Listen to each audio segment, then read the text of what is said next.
नमस्कार, मी मधुरा झी24 तास मध्ये आपलं स्वागत। आज आपण हितगुज मध्ये चर्चा करणार आहोत वारंवार गर्भधारणेस येणारे अपयश आणि ह्या विषयावर मार्गदर्शन करण्यासाठी आमच्या स्टुडिओमध्ये आले डॉक्टर ऋषिकेश पै। विषयाला सुरुवात करण्यापूर्वी मी डॉक्टर ऋषिकेश यांचं आमच्या स्टुडिओमध्ये स्वागत करते। नमस्कार डॉक्टर। नमस्कार डॉक्टर ऋषिकेश पै यांची थोडक्यात ओळख करून द्यायची झाल्यास डॉक्टर ऋषिकेश पै हे इन्फर्टिलिटी स्पेशालिस्ट म्हणजेच वंध्यत्व विशेष तज्ञ आहेत। भारतामध्ये वंध्यत्वावर अत्याधुनिक उपचार उपलब्ध करून त्यांनी खरं तर हातखंड आहे त्यांचा आणि डॉक्टर पै यांचा मोलाचा वाटा देखील आहे। Laser hatching, ovarian tissues freezing of embryos with vitrification ह्या आणि अनेक विशेष तंत्रज्ञानाची आणि वंध्यत्वावरील अत्याधुनिक उपचारांची भारताला सर्वात पहिल्यांदा ओळख करून दिली आहे त्यांनी। सध्या डॉक्टर ऋषिकेश पै मुंबईतील लीलावती हॉस्पिटल, दिल्लीतील फोर्टिस इथे कन्सल्टंट डॉक्टर आहेत। तसंच Federation of Obstetric and Gynaecologist Societies of इंडियाचे ते आता प्रेसिडेंट आहेत। तसंच AICOG 2013 चे ते अध्यक्ष आहेत। चला तर डॉक्टर ऋषिकेश पै यांच्या प्रदीर्घ अनुभवाचा आपण फायदा करून घेऊया आणि तुम्हालाही याविषयी काही प्रश्न असतील तर तुम्ही आमच्या टोल फ्री क्रमांक 1800-221010 वर संपर्क साधून त्यांना थेट प्रश्न विचारू शकता। तेव्हा लगेचच चर्चेला सुरुवात करूया। डॉक्टर, पुन्हा एकदा स्वागत आहे आणि आजचा आपला विषय आहे वारंवार जे गर्भधारणा होत असते त्याला अपयश येत असतं किंवा फेल होत असतात त्या संदर्भातला, आणि ह्याच संदर्भात माझा पहिला प्रश्न आहे की IVF का फेल होतं? अच्छा, मी पहिली गोष्ट म्हणजे तुम्हाला सांगतो, मी फॉक्सीचा ना डेप्युटी सेक्रेटरी जनरल आहे, तो प्रेसिडेंट नाहीये। पण बेसिकली काय आहे की टेस्ट ट्यूब बेबी म्हणजे काय की आपण ज्यांना मुलं होत नाही त्यांना सर्व काही ट्रीटमेंट फेल झाल्यानंतर शेवटची ट्रीटमेंट म्हणजे टेस्ट ट्यूब बेबी। त्याच्यामध्ये आपण स्त्रीला इंजेक्शन देतो 11 दिवसासाठी आणि मग सुईच्या द्वारे, सोनोग्राफीच्या द्वारे आपण ती अंडी बाहेर काढून मग हस्बंडचे स्पर्म घेऊन ती अंडी फर्टिलाइज करतो आणि ती फर्टिलाइज केल्यानंतर मुलं तयार होतात। ती मुलं आपण गर्भाशयामध्ये आत सोडतो, त्याला IVF म्हणतात। ह्या टेक्निकमध्ये सक्सेस रेट 30 ते 40% आहे। म्हणजे दरवेळी 10 लोकांनी जर केलं तर दरवेळी 3 ते 4 लोकांना मुलं राहतात। जसं वय वाढतं तसं सक्सेस रेट कमी होतात। 35च्या आधी सक्सेस रेट 30-40% आहे, 29च्या नंतर तो 10 ते 15% होतो आणि 41च्या नंतर तो साधारण 5%च होतो। म्हणून पहिली गोष्ट म्हणजे लोकांनी लवकर ट्रीटमेंट घेणं महत्त्वाचं आहे। खूपशे आपल्या ज्या स्त्रिया असतात त्या हल्ली लेट मॅरेजेस करतात, नंतर ते प्लॅनिंग करतात, त्याच्यानंतर मग ट्रीटमेंट करतात, तर त्यात खूप टाइम पास होतो आणि मग जेव्हा ते मग सडनली IVF करायला लागतात मग तोपर्यंत प्रेग्नन्सी रेट फार कमी झालेला असतो। तर ह्या सर्व कारणांमुळे सक्सेस रेट खूप लोक रिपीटेड सायकल करून फेल होतात। आता तुम्ही म्हणालात की रिपीटेड सायकल म्हणजे रिपीटेड IVF करतात, तर तुमच्या मते काय केलं पाहिजे अशा वेळेस की रिपीटेड सारखं 3 ते 5 वेळा केलं की त्याच्यानंतर तुम्ही कुठल्या ट्रीटमेंटकडे वळलं पाहिजे असं तुम्ही सल्ला द्याल? पहिली गोष्ट म्हणजे रिपीटेड IVF फेल्युअर, पहिली गोष्ट म्हणजे प्रिव्हेन्शन, म्हणजे आधी लवकरात लवकर लग्न करणे। ऑफकोर्स हल्ली स्त्रियांचं करिअर पण महत्वाचं आहे, म्हणजे करिअर सांभाळून, कारण पुरुषाला फक्त करिअर प्लॅन करायला लागतं पण स्त्रियांना करिअर एज वेल एज मुलांची देखभाल, ऑफकोर्स आजकाल पुरुष पण मुलांची देखभाल करतात पण स्त्रीला हे 2 ड्युअल रिस्पॉन्सिबिलिटीज असतात, तर त्या दोन्ही साईड बाय साईड करणं फार महत्वाचं आहे। म्हणजे त्याच्यानंतर म्हणजे वजन जे असतं ना आपलं ते जास्ती जर असेल तर त्याच्यामुळे पण प्रेग्नन्सी रेट कमी होतो। तर ते वजन स्लिम होणं किंवा स्लिम राहणं इम्पॉर्टंट आहे। जर स्लिम पेशंट असेल म्हणजे पातळ पेशंट असेल तर लवकर प्रेग्नन्सीचा चान्स राहतो। नंतर इन्फेक्शन म्हणजे प्रॉमिस्क्युअस बिहेवियर, खूप लोक हल्ली म्हणजे लग्न व्हायच्या आधीच रिलेशनशिप ठेवतात। प्रोटेक्शन वापरणं फार महत्वाचं आहे, नाहीतर इन्फेक्शन होऊ शकतं किंवा अनवॉन्टेड प्रेग्नन्सी म्हणजे अबॉर्शन नाही करायचं, म्हणजे प्रिव्हेन्शन ऑफ प्रेग्नन्सी महत्वाचं आहे। खूप लोक काय करतात की संबंध ठेवतात आणि काही हलगर्जीपणा करतात आणि मग प्रेग्नन्सी राहिल्यानंतर अबॉर्शन करतात। अबॉर्शन नंतर कधी कधी नळ्या बंद होऊ शकतात, इन्फेक्शन होऊ शकतं। म्हणून मुळताच जर तुम्हाला प्रेग्नन्सी नको असेल तर मुळताच प्रिकॉशन घेणं फार महत्वाचं आहे। आणि आजकाल आता 2 नवीन टेस्ट निघालेले आहेत। एक म्हणजे ऑफकोर्स जुनी टेस्ट आहे ज्याला आपण सीमेंट टेस्ट म्हणतो, म्हणजे पुरुषांमध्ये समजा लग्न झाल्यानंतर तुम्हाला समजा 4-5 वर्षाचं प्लॅनिंग करायचं असेल तर पुरुषांनी ऍटलीस्ट एक सीमेंट टेस्ट करून बघावं।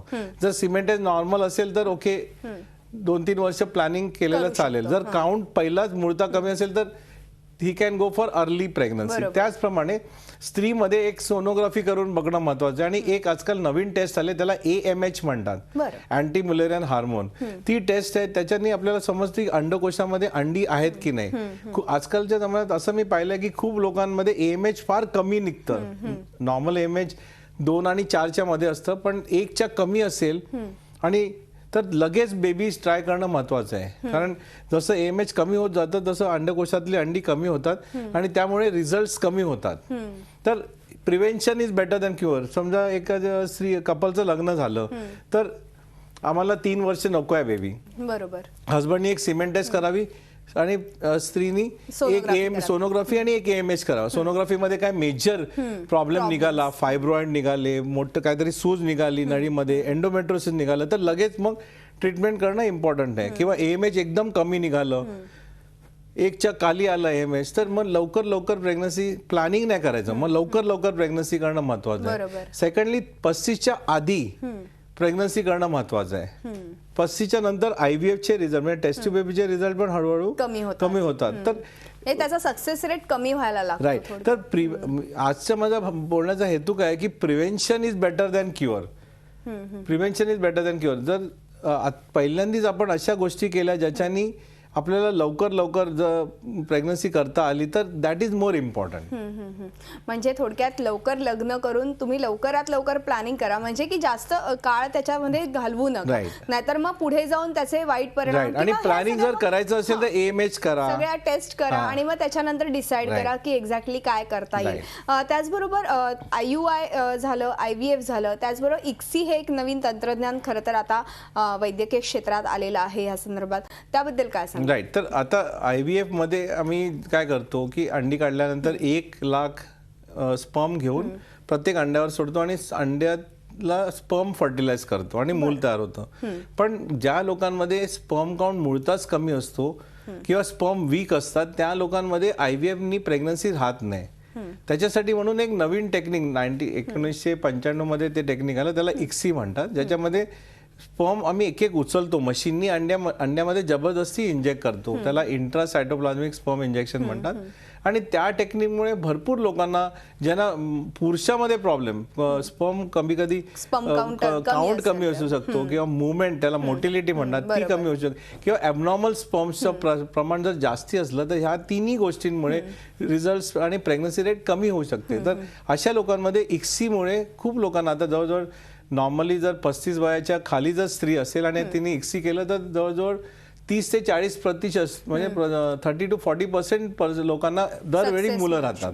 पण लोकांना कळायला हवं की रिपीटेड सायकल्स करणं महत्वाचं आहे. एकाच सायकलनी होईल असं नाही. म्हणजे पहिल्याच ह्याच्यामध्ये तुम्ही फटक्यात पास होत नाही तर एकदा दोनदा तीनदा करणं तरी ऍटलीस्ट आवश्यक आहे. आपल्याला फोन कॉल द्यायला सुरुवात झाली. डॉक्टर, पहिला फोन आलाय सोलापूरवरनं. स्वाती यांचा विचारा, काय प्रश्न आहे?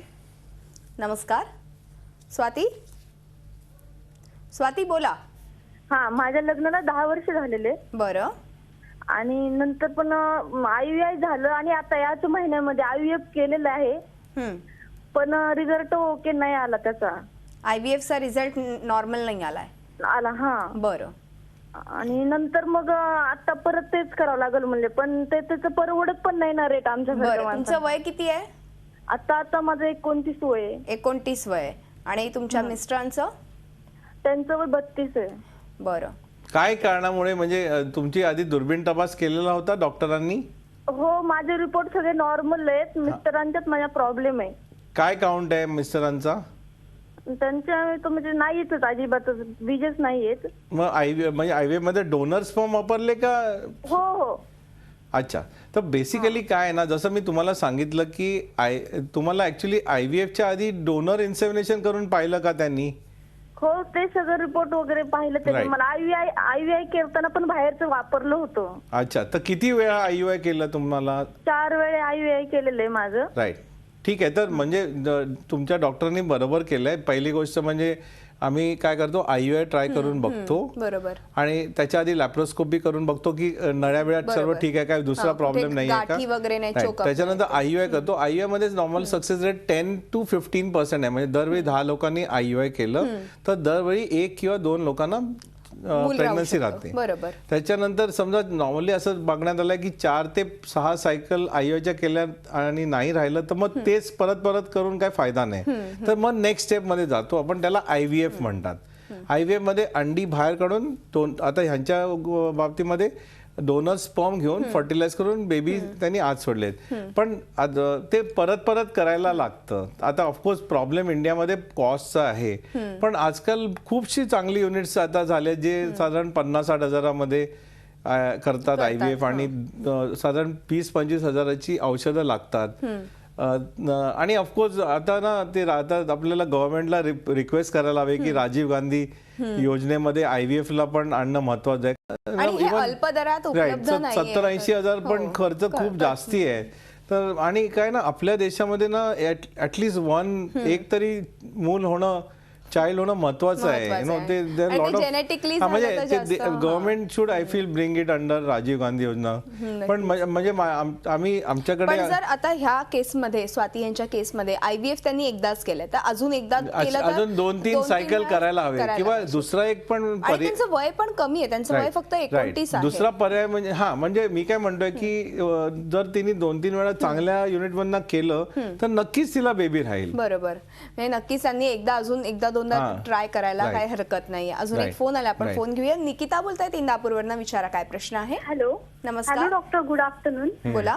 मला एक प्रश्न आहे की एखाद्या स्त्रीची पाळी जर 10व्या वर्षी सुरू झाली असेल तर तिचं वय जर 25 ते 30 वयापर्यंत झालं तर तिचं स्त्री बीज तयार होण्याची क्षमता कितव्या वयापर्यंत असते आणि त्याची प्रेग्नन्सीसाठी काही अडचण येऊ शकतो का? आणि माझा दुसरा प्रश्न असा आहे की आपल्याला जर करिअर प्रेफरन्स द्यायचा असेल तर स्त्री बीज योग्य वयामध्ये प्रिझर्व्ह करता येतात का? त्यासाठी काही टेक्नॉलॉजी आहे का? नक्कीच. तर पहिली गोष्ट म्हणजे ना आजकाल, कारण हा प्रश्नाला ना सायंटिफिक उत्तर नव्हतं, पण आज ऍक्च्युली आश्चर्याची गोष्ट म्हणजे आज सकाळीच एक माझ्याकडे आलेली पेशंट जी तिला स्त्री बीज प्रिझर्व करायचंय आणि ती मला सांगत होती की तिच्या वयाच्या 11व्या वर्षीच तिला पाळी यायला लागली. पण म्हणजे तिचं जेव्हा मी AMH करून पाहिलं, तिने आधीच बाहेर कुठेतरी केलेलं, ते 14 होतं. म्हणजे भरपूर अंडी. नॉर्मल AMH 2 ते 4 असतं, तिचं 14 होतं. म्हणजे तिच्या म्हणजे अंडकोशामध्ये भरपूर अंडी असणार. तर म्हणून मेन म्हणजे तुझ्या जर पाळी लवकर आली असं नाही की तुला लवकर मेनोपॉज होईल. AMH आणि सोनोग्राफी केली तर आपल्याला आयडिया येईल की ओव्हरियन रिझर्व काय आहे. AMH जर 2च्या वर असेल तर काही प्रॉब्लेम नाही. ही टेस्ट म्हणजे फक्त ब्लड टेस्ट असते. जवळजवळ 3 ते 4 वर्षामागे ही ब्लड टेस्ट. निकिता यांनी जर ही ब्लड टेस्ट करून ठेवली तरी लक्षात येईल की एक्झॅक्टली त्यांची काय रिझर्व आहे, तिला पोझिशन कळेल. काय म्हणजे तसं टेन्शनचं कारण नसेल. आणि दुसरी गोष्ट म्हणजे माझ्याकडे आता भरपूर, आम्ही 2008 पासून एक फ्रीजिंग चालू केलं लीलावती हॉस्पिटलला आणि आमच्या DY पाटीलला पण. तर एक फ्रीजिंग मध्ये आम्ही काय करतो, जे खूप लोक आहेत आता 35-37 ज्यांना म्हणजे ते इंडिपेंडंट आहेत. आजकाल स्त्रियांना चांगल्या नोकऱ्या असतात, कामं करतात ते, पण त्यांना कोण भेटलेलं नसतं आयडियल. तर मग त्या स्त्रिया हल्ली येऊन आम्ही काय करतो, इंजेक्शन देतो जसं आपण IVF ला देतो तसं, आणि मग बेहोश करून सुईच्या द्वारे अंडी काढतो बाहेर आणि मग ती अंडी जी असतात ती आम्ही फ्रीज करतो आणि लिक्विड नायट्रोजन मध्ये गॅसमध्ये ठेवतो. -196 डिग्री सेंटीग्रेड म्हणजे बर्फाचं जे टेम्परेचर आहे ते 0 डिग्रीज आहे. त्याच्या खाली 200 डिग्रीज नियरली खाली ते अंडी प्रिझर्व करून ठेवतो. आणि मी जवळजवळ 2008 पासून आम्ही हे म्हणजे हे देखील खरं तर अवेलेबल आहे. आणि आता ना म्हणजे American society of reproductive medicine जेव्हा आम्ही चालू केलं तेव्हा it was a new technique. पण आता 2012 मध्ये अमेरिकन सोसायटीनी त्याला आता क्लिनिकल ऍप्लिकेशन मध्ये आणलेलं आहे, मान्यता दिलेली आहे. सो आता it is a regular technique. हे जे टेक्निक आहे ते आम्ही ज्या यंग पेशंटना कॅन्सर झालेला असतो, किमोथेरपी घ्यायची असते, तर त्याच्या आधी एकदा किमो रेडिएशन घेतलं का मग ते अंडकोश डिस्ट्रॉय होतात. तर त्याच्या आधी अंडी काढून आपण प्रिझर्व करून ठेवू शकतो त्यांची. म्हणजे खरंच टेक्नॉलॉजी खूप पुढे गेलेली आहे. ह्या अशाच तंत्रज्ञानाबद्दल मला अजून जाणून घ्यायचं, पण मी एक छोटासा ब्रेक घेते.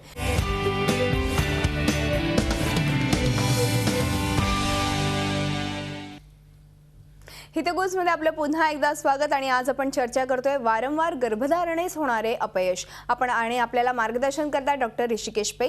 डॉक्टर आपल्याला फोन आलेला आपण फोन घेऊ आणि मग पुन्हा चर्चेला सुरुवात करूया. कविता बोलतायत वाशिमवरनं. विचारा काय प्रश्न आहे. कविता हॅलो, नमस्कार, बोला. मॅडम माझा प्रॉब्लेम आहे थोडासा. बोला. मला 2 मुलं आहे. तर एक मोठा मुलगा 9 वर्षाचा आहे, एक छोटा मुलगा 1 वर्षाचा होऊन वारला. आणि मग माझं फॅमिली प्लॅनिंग झालं होतं. तो झाल्याच्या नंतर तर मग ते मी परत ओपन केलं. तर त्यामध्ये एक डाव्या साईडची ट्यूब उघडलेली आहे. आणि मग ट्रीटमेंट घेऊनही मला प्रेग्नन्सी आली नाही. एक वेळ म्हणजे 5-6 महिने ते स्त्रीबीज तयार झालंच नाही माझं. बरं. तयार होऊन रप्चर झालेलं नाही. आणि मग ते इंजेक्शन मी रप्चर केलं, त्यानंतर IUI केलं. बरं. तर त्यातही आम्हाला यश आलं नाही. किती वेळा केला IUI? एकचदा केलं. बरं. आणि मग आता या फेब्रुवारी महिन्यात ते नैसर्गिक तयार झालं आणि रप्चरही झालं. तर त्यातही प्रेग्नन्सी राहिली नाही. तर मग आता असा विचार आहे आमचा की बा टेस्ट बेबी करावं की काय करा. बरं. तुमचं वय किती आहे? वय माझा समजा 29 सुरू आहे. मला मे महिन्यात 30 लागेल. बरं. डॉक्टर, तुम्हाला काही प्रश्न विचारायचे? ऍक्च्युली ना आता तूच एक डॉक्टर झाले असं वाटायला लागलंय. बिकॉज एवढे क्वेश्चन चांगले विचारले तुम्ही की वय किती आहे, IUI किती झाले. तर नॉर्मली आता तुम्ही अजून पहिली गोष्ट म्हणजे तुम्ही एक दुर्बीण टाकून बघायला हवं की नळी जी उघडली आहे ते ऑपरेशन ठीक आहे की नाही. काय असेल तर बरोबर करून मग 2-3 अजून IUI करणं महत्वाचं आहे. नाही झालं तर मग IVF नी प्रेग्नन्सी राहण्याचा चान्स फार चांगला आहे. बिकॉज वय फार कमी आहे. ऑलरेडी तिला 2 राहिलेली होती. पण डॉक्टर, त्यांच्या केसमध्ये असं झालंय की त्यांनी म्हणजे 2 मुलं झाल्यानंतर त्यांनी प्लॅनिंग हे केलेलं होतं. तर मग अशा वेळेस काही प्रॉब्लेम्स होऊ शकतात का पुढे गर्भ? म्हणजे जर नाही प्रॉब्लेम म्हणजे नळी बंद केलेली असते ना, ती नळी उघडल्यानंतर खूप लोकांना स्वतःहून प्रेग्नन्सी राहतात. बरं. म्हणजे जर चांगलं नळीचं जे ऑपरेशन आहे बंद करण्याचं, नसबंदी जर चांगल्या रीतीने केली असेल, म्हणजे आजकाल आम्ही लॅप्रोस्कोपीने बँड लावून करतो, तर त्या लोकांमध्ये रिव्हर्सल म्हणतात त्याला. मायक्रोस्कोपनी जर रिव्हर्सल केलं, मायक्रोस्कोपनी नळी तेवढा पोर्शन कट करून आपण परत जोडतो, ते जर केलं तर जवळजवळ 60% प्रेग्नन्सी रेट आहे इन 1 इयर. बरं. ऑपरेशन ओपन केल्यानंतर 1 वर्षात 60% लोक, म्हणजे 10 लोकांनी जर ऑपरेशन ओपन केलं तर 6 लोकांना बेबी राहू शकतं. बरोबर आहे.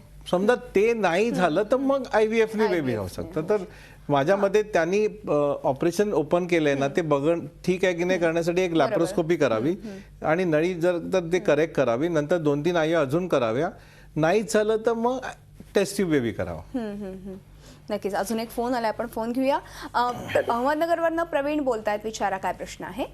हॅलो, नमस्कार. मॅडम, अपत्य होण्यामध्ये जोडप्यामध्ये वयाचं किती अंतर असावं? नाही समजला तुमचा प्रश्न. अपत्य होण्यामध्ये जोडप्याचं वयाचं अंतर किती असावं आणि त्याचे साधारण किती वयामध्ये होऊन द्यावे? 30 का 35? बरं. काय म्हणलं? खरं तर त्यांचा प्रश्न असा असेल की नेमकं वयामध्ये अंतर किती असावं पती पत्नीच्या. अच्छा, पती पत्नीच्या वयामध्ये अंतर असं काय नाहीये, पण असं पाहण्यात आलं की 35 पत्नीचं वय 35च्या आधी जर बेबी चा अटेम्प्ट केल्या.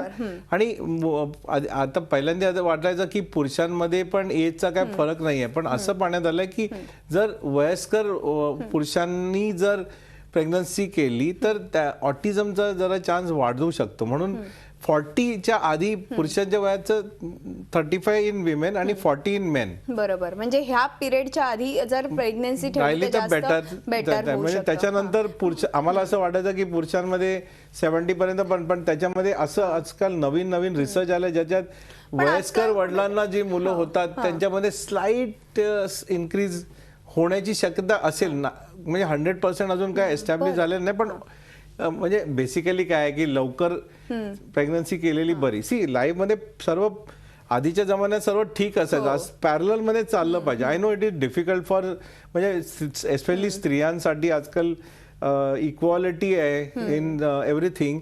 So for them to also have additional म्हणजे करिअर आणि मुलाला वाढवणं हे फार फार difficult डिफिकल्ट आहे. आहे, नक्कीच. चॅलेंजिंग आहे ते, पण करायला आणि हवं. कुठेतरी स्ट्रेस हा एक मोठा Right. मुद्दा पण येतो. हा, नक्कीच. पण- आणि वाईट व्यसनं देखील असतात आणि त्याच्यामुळे पण देखील ह्या अल्कोहोल मध्ये गोष्टींमध्ये- स्मोकिंग, टोबॅको च्युईंग म्हणजे तंबाखू खाणे हे सर्व निगेटिव्ह आहे. Negative आहे. ते लाईफसाठी निगेटिव्ह. कॅन्सर रिस्क वाढतो त्याच्यानी, बऱ्याच गोष्टी हार्ट खरं तर रेस वाढतो, problems. स्ट्रोक रिस्क वाढतो. तर ते ऑफकोर्स सर्वांना आपण सांगितलं तर no smoking, no alcohol, no, ते काय ऍक्च्युली आचरणात आणणं एवढं इझी नाही. इझी नाही. नक्कीच. अजून एक फोन आलाय. ऋषिकेश बोलतायत, विचारा काय प्रश्न आहे.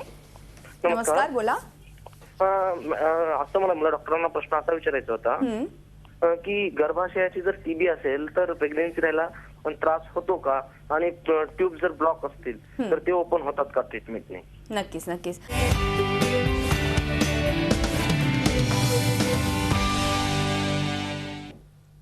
हितगुजमध्ये आपलं पुन्हा एकदा स्वागत. आणि आज आपण चर्चा करतोय वारंवार गर्भधारणेस येणारे अपयश या विषयावर, आणि आपल्याला मार्गदर्शन करतात डॉक्टर ऋषिकेश पै. मी पुन्हा एकदा चर्चेकडे वळते. डॉक्टर, ब्रेकवर जाण्यापूर्वी ऋषिकेश यांचा फोन आला होता आणि त्यांनी विचारले की जर गर्भात टीबी असेल तर काही प्रॉब्लेम्स होऊ शकतात का गर्भ राहण्यास? तर ट्युबरक्युलोसिस जो आहे ना, हा इंडियाचा सर्वात मोठा एनिमी नंबर 1, कारण तो सर्व अवयवाचा होतो आणि तो गर्भाशयाचा होतो आणि गर्भाशयाच्या नलिकेचा पण होतो. बरं. नलिकांना जर ट्युबरक्युलोसिस झालं तर नळ्या बंद होतात.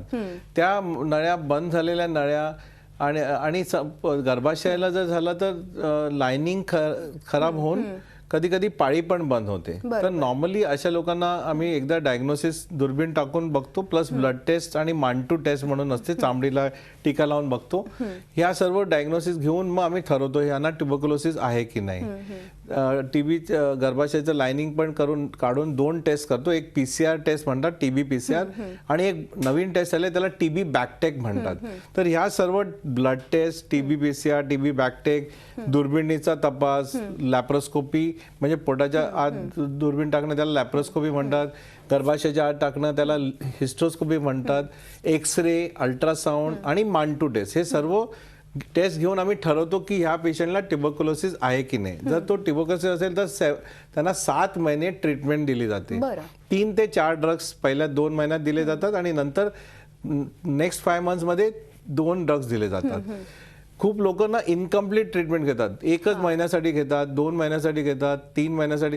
ते डेंजरस आहे, कारण ते जर्म जो आहे टीबीचा तो रेजिस्टंट होऊ शकतो आणि आजकाल रेजिस्टंट ट्युबरक्युलोसिस आलाय ज्याच्याने लोक मरतायत. तर जर तुम्ही टीबीची दवा चालू केलीत तर कमीत कमी 7 महिने ती खायलाच हवी.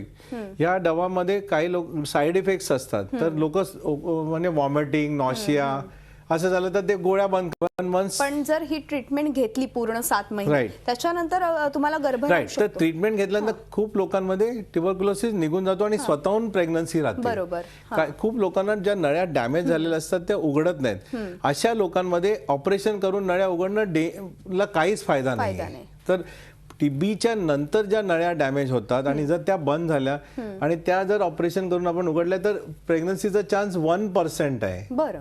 म्हणून त्याच्यात काय फायदा नाही. जर त्या नळ्या परमनंटली बंद असतील तर टेस्टिव्ह बेबीनी प्रेग्नन्सी करायला हवी. बरोबर. जर गर्भाशय डॅमेज झाला, खूप लोकांमध्ये गर्भाशय डॅमेज होऊन पाळी बंद होते, मग अशा लोकांमध्ये सरोगसी ट्रीटमेंटनी प्रेग्नन्सी राहू शकेल. म्हणजे आपण त्यांचं अंड काढायचं, मिसेसचं हजबंडचे स्पर्म घेऊन मूल तयार करायचं आणि ते दुसऱ्या गर्भाशयामध्ये ठेवायचं. त्याला सरोगसी म्हणतात. तुम्हाला कळलं की नाही? तर अशा ट्रीटमेंटनी प्रेग्नन्सीनी ट्युबरक्युलोसिसला राहू शकते. त्याचबरोबर तुम्ही लॅप्रोस्कोपीचा मगाशी एक उल्लेख केला आणि हिस्ट्रोस्कोपी पण खरं तर आता तंत्रज्ञान आहे, ह्याबद्दल काय सांगाल? ह्यांची काय भूमिका असते? राईट, तर कोणताही पेशंट जर लग्न झाल्यानंतर 2 वर्षामध्ये प्रेग्नंट झाला नाही तर त्याला आपण म्हणतो की ह्या पेशंटला व्यंधत्व आहे. बरोबर. तर मग आम्ही पहिल्यांदी अल्ट्रासाऊंड करतो मिसेसचा, ब्लड टेस्ट करतो, हार्मोन टेस्ट करतो आणि एक्सरे काढतो गर्भाशयाचा, त्याला HSG म्हणतात. समजा सोनोग्राफी आणि एक्सरे मध्ये काही पण ॲबनॉर्मॅलिटी आली तर मग आपण दुर्बीण तपास करतो. म्हणजे पोटामध्ये बेंबीच्या द्वारे जर आपण दुर्बीण आत टाकली त्याला लॅप्रोस्कोपी म्हणतात आणि आतून खालून जर गर्भाशयामध्ये दुर्बीण टाकली तर त्याला हिस्टोस्कोपी म्हणतात. लॅप्रोस्कोपी म्हणजे आतला भाग समजतो काय प्रॉब्लेम आहे का, आणि हिस्टोस्कोपी गर्भाशयाच्या आतला भाग. नक्कीच, खरंच खूप वेगळं असं तुम्ही आम्हाला तंत्रज्ञान आज माहिती करून दिली. वेळ संपल्यामुळे आपल्याला इथेच थांबावं लागतं डॉक्टर. तुम्ही आलात त्याबद्दल तुमचे Thank you. मनपूर्वक धन्यवाद. Thank हितगुजमध्ये आज आपण इथेच थांबतो. तुम्ही पाहत राहा झी 24 तास, रहा एक पाऊल पुढे.